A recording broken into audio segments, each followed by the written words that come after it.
How to use auto How to use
Good afternoon, everybody.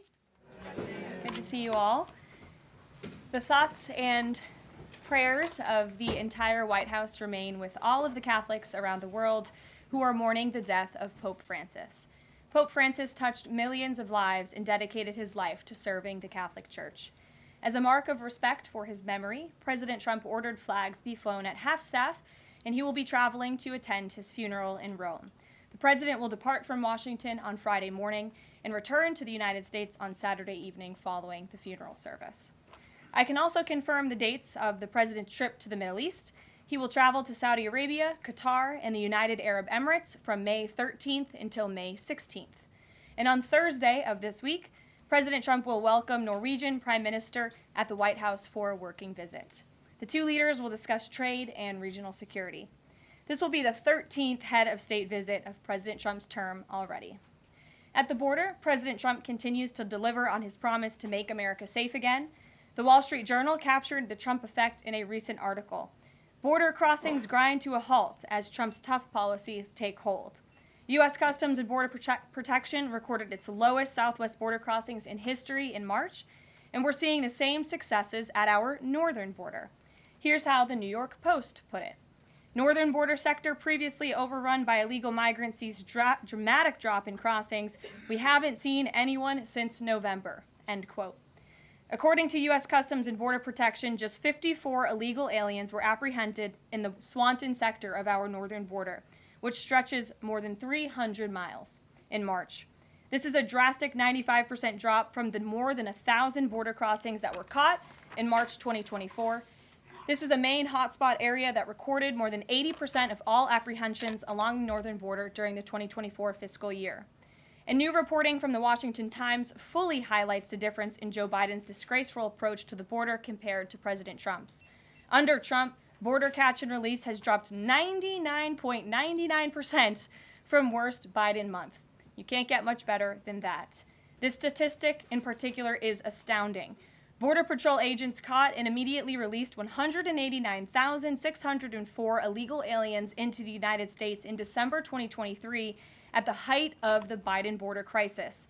But under President Trump, Border Patrol agents caught and released only 20 illegal aliens into the U.S. in the month of February.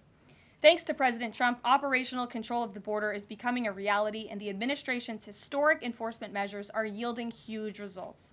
Illegal aliens are finally getting the blunt message. If you cross the border illegally, you will be swiftly deported and never return to the United States of America. Efforts to arrest the criminal illegal alien invaders are continuing to ramp up. ICE Chicago arrested a Mexican national convicted of predatory sexual assault of a child in Cook County, Illinois. This week, ICE Denver arrested a Mexican national convicted of sexual assault of a child in Houston County, Texas. ICE Miami arrested a Nicaraguan convicted of aggravated battery in Hillsborough County, Florida. ICE Houston arrested a Salvadorian national convicted of attempted sexual assault of a child and escape in Dallas County, Texas. And ICE Chicago arrested a Mexican national convicted of aggravated sexual abuse of a minor in Illinois. Despite the Democrats' insane objections, President Trump will continue to embolden law enforcement officers to arrest dangerous legal alien criminals and keep our communities safe. And also thanks to President Trump's America First economic approach, investments continue to pour into our country. Swiss pharmaceuticals company announced they will be investing $50 billion in the United States over the next 5 years, creating 12,000 new quality jobs. Regeneron Pharmaceuticals also agreed to pay Fujifilm Technologies more than $3 billion over the next decade to help manufacture its medicines in the United States. It's a top priority for President Trump to ensure we are producing critical medicines and pharmaceutical drugs right here in America, and that is exactly what we continue to see happen every day. In other news, the Trump administration has announced we will put an end to Joe Biden's illegal student loan bailout attempts. No student loan has been referred to collection since March of 2020. That comes to an end. On May 5th, the Department of Education will resume involuntary collections for borrowers with defaulted federal student loans. The student loan portfolio controlled by the federal government is nearly $1.6 trillion, but fewer than 4 out of 10 borrowers are in repayment. This is unsustainable, unfair, and a huge liability for American taxpayers. Debt cannot be wiped away. It just ends up getting transferred to others. So why should Americans who didn't go to college or went to college and responsibly paid back their loans pay for the student loans of other Americans? The Trump administration will never force taxpayers to pay student loan debts that don't belong to them. Student loan borrowers need clarity, and we're finally giving it to them. Borrowers will now be clearly expected to repay their loans, and those who default on their loan obligations will face involuntary collections. The government can and will collect defaulted federal student loan debt by withholding money from borrowers' tax refunds, federal pensions, and even their wages. America is $36 trillion in debt. We must get our fiscal house in order and restore common sense to our country. If you take out a loan, you have to pay it back. It's very simple. President Trump will not kick the can down the road anymore. Before we open it up to questions today, I want to commend our pool photographer who is in the room with us today. ABC News photojournalist Melissa Young is retiring after 44 incredible years on the job, covering here at the White House.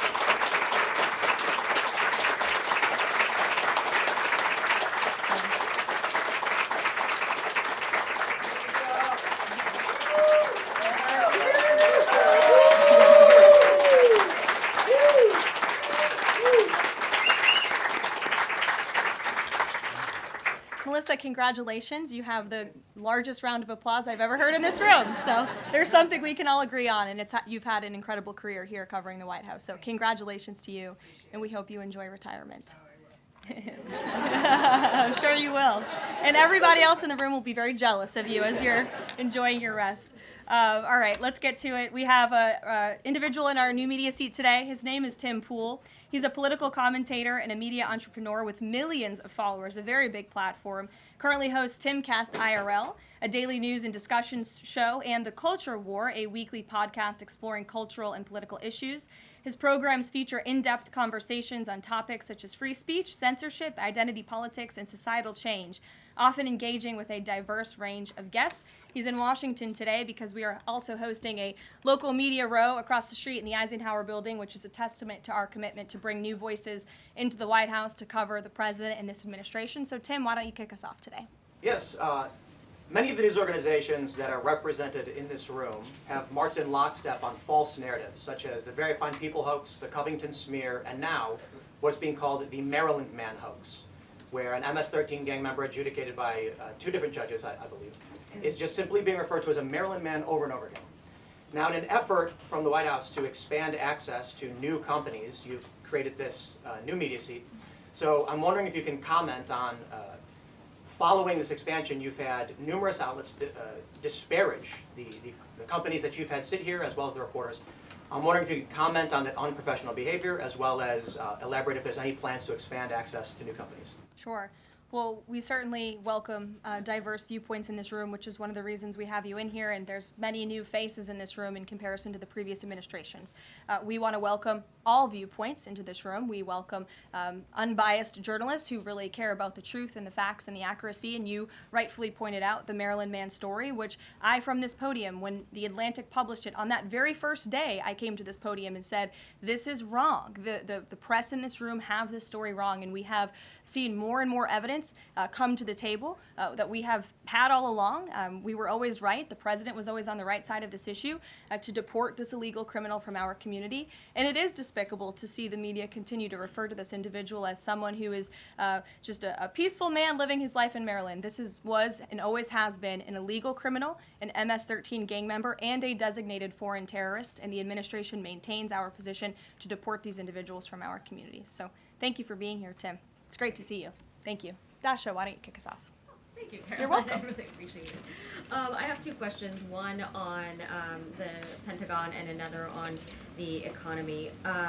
You said on Fox News that the entire Pentagon is working against Secretary Hegseth, but the people who were fired were Hegseth's own guys. So how do you square that, and what do you say to concerns that that's bad management? They were Pentagon employees who leaked against their boss to news agencies in this room, and it's been clear since day one from this administration that we are not going to tolerate individuals who leak to the mainstream media, particularly when it comes to sensitive information. And the Secretary of Defense is doing a tremendous job, and he is bringing monumental change to the Pentagon. And there's a lot of people in this city who reject monumental change, and I think, frankly, that's why we've seen a smear campaign against the Secretary of Defense since the moment that President Trump announced his nomination before the United States Senate. Let me reiterate, the President stands strongly behind Secretary Hegseth in the change that he is bringing to the Pentagon, and the results that he's achieved thus far speak for themselves. Is there an FBI investigation into the leaks? The Secretary said that these people would be prosecuted, so is the FBI investigating? You'd have to ask the FBI, you have to ask the Department of Justice on what they plan to do, but certainly we take leaks with the utmost seriously across this administration. You've seen people fired from the Department of Homeland Security. The President has made it clear it's an unacceptable behavior. On the economy, Caroline, Peter Navarro said that it's perfectly possible to do 90 deals in 90 days. We haven't seen one just yet. How soon might we see a deal, and what evidence can you share that progress is being made in these trade negotiations? Sure. Well, I spoke to our entire trade team this morning. There is a lot of progress being made. We now have 18 proposals on paper that have been brought to the trade team. Again, these are proposals on paper that countries have proposed to the Trump administration and to our government. You have Secretary Bessent, Secretary Lutnick, Ambassador Greer, NEC Director Hassett, and Peter Navarro, the entire trade team, meeting with 34 countries this week alone. We are moving at Trump speed to ensure these deals are made on behalf of the American worker and the American people. And just yesterday, it seemed to get a little bit lost in the news, and I think it's a disservice to the American public that it did. The Vice President announced terms of reference for a trade deal with India. That is a big deal. We know when we look at the numbers, the monetary trade barriers and the non-monetary trade barriers from India, they have been ripping off the United States and American workers for a very long time. So the fact that the Vice President with Prime Minister Modi on that trip in India announced these terms of reference, which is essentially a framework to move the ball forward to sign a good trade deal between our two nations, is great progress, and it speaks to the work ethic and the real labor that's being put into this effort by the President's trade team. Sure. Go ahead. The proposals that you talk about, is that enough to extend the pauses on these reciprocal tariffs, or does the President need to see, these deals inked and signed to offer any sort of additional extension beyond the 90 days? Well, look, ask me in July when the deadline hits. I know I'll be answering those questions from all of you in this room. There's a lot of time left, and the President's trade team is working, again, at Trump speed as quickly as they can to ensure that these deals can be made. Are any of those conversations yet with China happening? I actually do have something to share on that. I asked the President about this before coming out here, and he wanted me to share with all of you that we're doing very well in respect to a potential trade deal with China. As I mentioned, there have now been 18 proposals in more than 100 countries around the world who are wanting to make a deal with the United States of America, and the President and the administration are setting the stage for a deal with China. So we feel everyone involved wants to see a trade deal happen, and the ball is moving in the right direction. Sure. Setting the stage for a deal with China, what does that mean? Has the President spoken directly with Xi yet? I don't have anything to read out on a direct talk between the President and President Xi, but we will continue to keep you updated. And Secretary Bessent reportedly today told investors that this trade standoff with China he expects will be de-escalating soon because, as he described it, reportedly the situation is unsustainable. Is the President considering taking steps to de-escalate the situation with China? Again, I just read you words directly from the President of the United States. Those are moments ago. That's where his head is at right now. Caroline. Sure. Caroline, I had two questions, one on immigration and one on China. First on immigration. Roughly how many illegal immigrants and aliens do we have in our country, and how many does the administration plan on deporting? Sure. Well, you'd have to ask the Department of Homeland Security for a specific number, but we suspect it's definitely in the millions, perhaps upwards of 20 million people that were allowed into the country illegally by the previous administration. And the President and his team are focused on deporting as many as we possibly can, and they are moving as quickly as possible. The President's team has made it clear we need more funding from Congress to do more. We need more ICE agents out on the ground doing this very important work. And we also need rogue district court judges to stop acting as judicial activists, trying to block the administration from deporting illegal criminals from our nation's interior. The American public elected the president to do this, and he's following through with that And promise. we have over 250,000 Chinese nationals in our country right now on student visas. Does the administration believe there's any national security concern when it comes to those over 250,000 Chinese nationals in our country? Well, as you know, when it comes to foreign visas, the Secretary of State has the right to revoke visas of those who we feel are acting in a adversarial way to our foreign policy interests here in the United States. He has that authority according to the Immigration and Nationality Act. So I would defer you to the State Department for any individual case, but they are looking at individuals who are given the privilege of being on a visa in our country, and if they are acting, again, adversarial to our foreign policy interests, their visa can be revoked, and they should be aware of that. Sure, go ahead. Yes, I'm calling on you. Thank you, Caroline. You're welcome. Over the last few weeks, several countries have warned their citizens about travel to the U.S., and the Department of Commerce's own stats know that show that from a lot of countries, the number of visitors is falling. Does the White House have any message for people that might be reconsidering business or tourism travel to the U.S.? Where did you see that report? With the statistics coming from the Department of Commerce, Said what? It's hard to hear you. Sorry. that visitors from a lot of countries have fallen in the last 3 months. I'd have to look at that report to comment on the merits of it. I think most people around the world recognize the United States of America is a great place to do business. It's a beautiful place to visit, and they should certainly come here because it's a much safer country than it was 4 years ago under the previous president. Libby, good to see you. A question about this upcoming announcement from HHS to ban food dyes. During the first week of the administration, the FDA announced that it's pulling its plan to ban menthol cigarettes.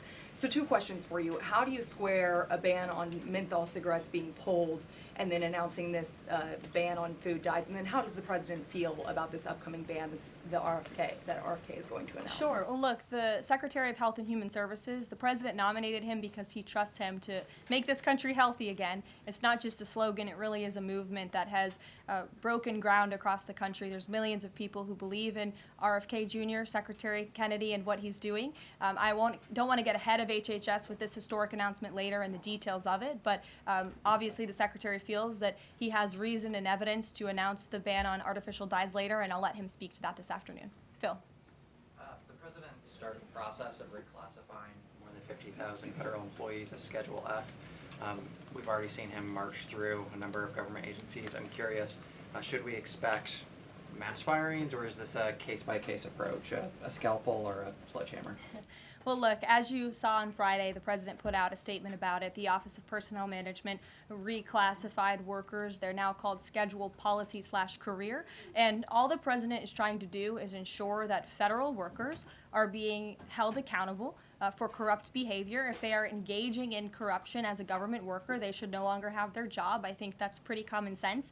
He also believes that bureaucrats should be acting in accordance to the will of the American public, who duly elected this president. Not just this president, but all future presidents. If you work for the government, you should be adhering to the will of the American public and advancing the administration's goals and interests. And if you are not doing that, then you should go find another job whose interests you align with. So as for specific firings, I would defer you to the specific agencies, but the president in this move and Office of Personnel Management, it will make it easier to get rid of rogue bureaucrats who are engaging in corruption. And then another quick question about Sure. Google, real quick. A federal court ruled last Thursday that Google's dominance of online advertising and ad tech markets violated U.S. antitrust laws.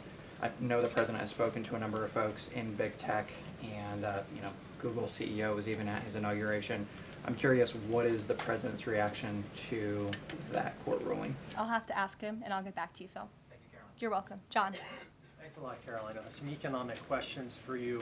Kevin Hassett has been a key economic advisor to the president in both of his terms.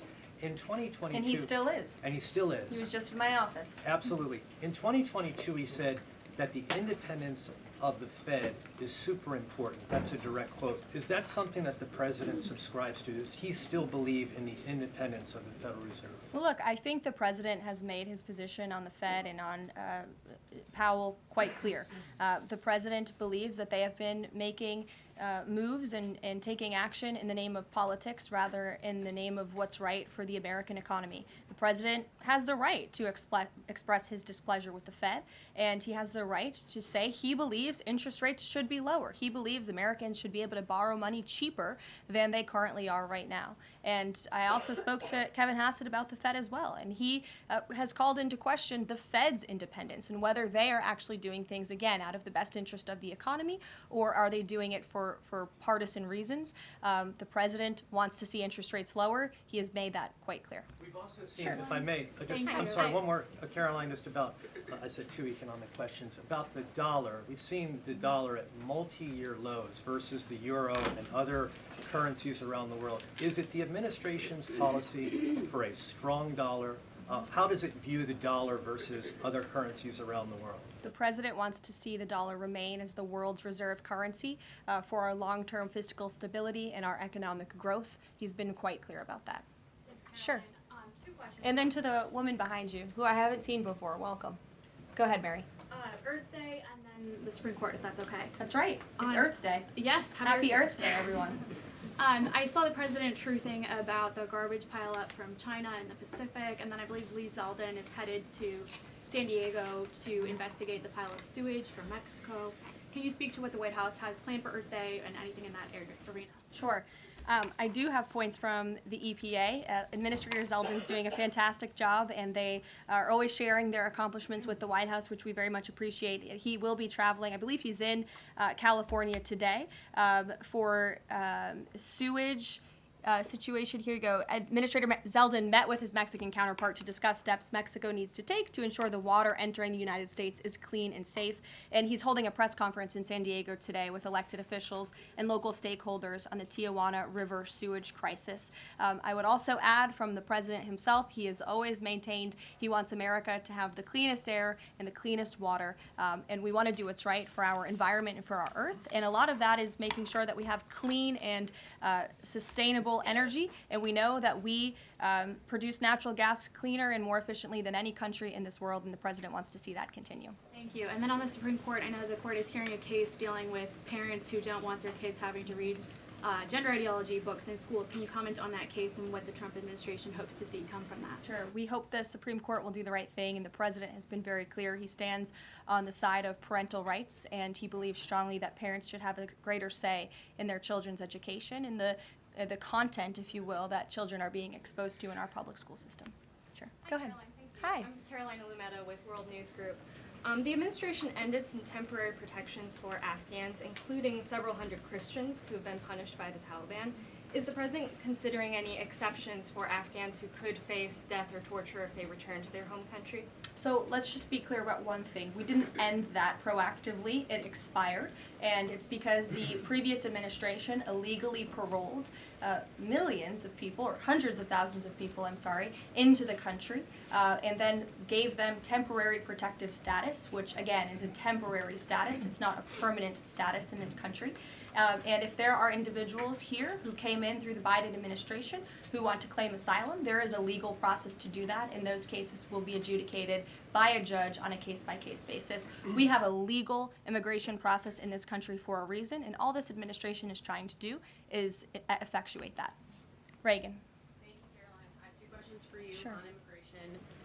March deportation numbers were down slightly from the same time period last year. SCOTUS recently ordered a pause on deporting Trinidad Tobago members with the Alien Enemies Act. I'm curious what other tools the administration is looking at to boost those deportation numbers. Sure.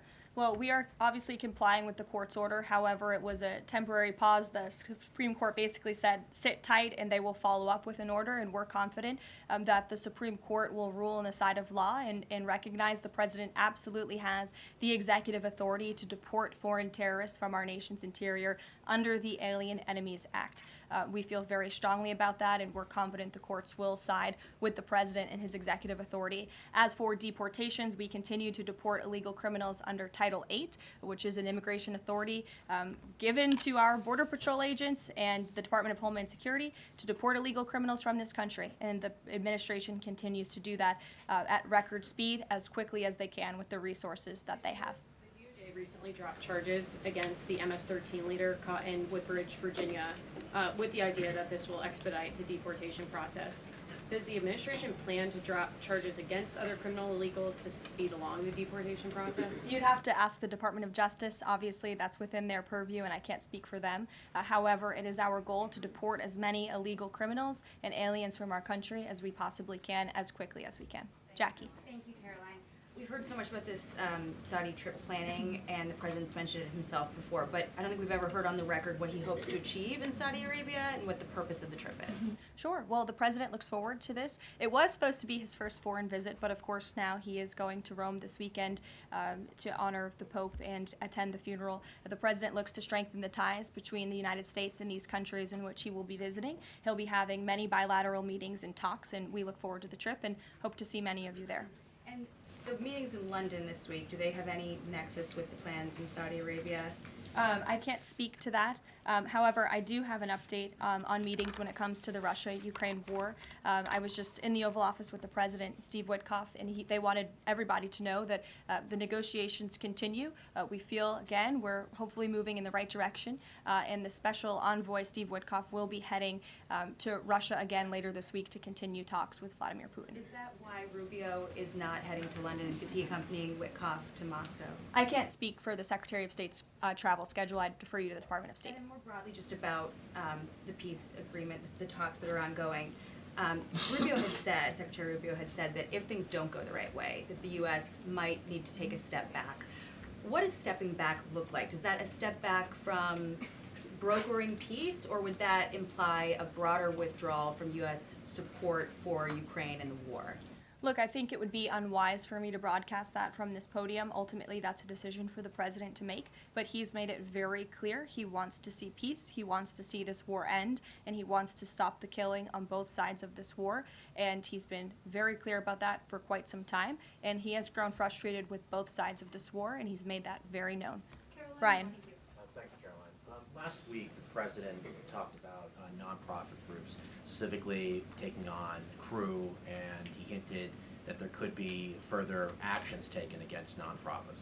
Does the White House have any plans for any sort of actions against NGOs, nonprofits, or other similar groups? Is any of that coming up? Is that being worked on at this time? I'll have to check in with our policy team and get back to you. Sure. Thank you, Caroline. Travis Gilmore with the Epoch Times. Are some colleges using taxpayer funds to further political agendas? And what is the administration's response to Harvard's lawsuit? Sure. Well, the president has made it quite clear that it's Harvard who has put themselves in the position to lose their own funding by not obeying federal law. And we expect all colleges and universities who are receiving taxpayer funds to abide by federal law. It's quite simple. And the president made it clear he's not going to tolerate violations of federal law. He's not going to tolerate illegal harassment and violence towards Jewish American students or students of any faith on our campuses across the country. And so we will be responding to the lawsuit in court. And again, it's quite simple. If you want federal dollars, obey federal law. And just a quickly follow up on Sure. China. Any response to reports that China is targeting U.S. trade allies with potential retaliatory measures for supporting U.S. agendas? I think the numbers and the sheer number of countries that have reached out to the United States and reached out to this administration to cut good trade deals speak for themselves. The entire world knows that they need the United States of America and they want to do business here, and so we'll stay focused on cutting good trade deals on behalf of the American worker. Stephanie. Thank you, Caroline. Can you give us any additional details from the president's call with Netanyahu today? I did speak to the president about it. It was a good call. They spoke particularly about Iran and the negotiations that are underway with Iran and the United States. And the president has made it very clear repeatedly, but I'll reiterate, there is no daylight between the United States of America and the state of Israel. He stands strongly behind our ally. He's made it quite clear when it comes to Iran that we want to see a deal, and Iran has a choice to make. But the president has also made it very clear, and he reiterated that in his call with Prime Minister Netanyahu today about the need for Iran to never obtain a nuclear weapon. I do have one more bit of news that I would like to share with all of you. Just give me 1 second to find it. And it's in regards to the terrorist attack that took place in India earlier today. The president has been briefed by the National Security Advisor, and he's being kept up to speed as more facts are learned. What we know already is dozens were killed and even more were injured in a brutal terrorist attack in a popular tourist location in South Kashmir. President Trump will be speaking with Prime Minister Modi as soon as he possibly can to express his heartfelt condolences for those lost. And our prayers are with those injured and our nation's support for our ally India. These types of horrific events by terrorists are why those of us who work for peace and stability in the world continue our mission. So we'll give you a readout of that call later this afternoon. There's a lot of work to be had. You may hear from the president later this afternoon as well, and we'll see you all later. Thank you. Were any Americans among those dual American citizens?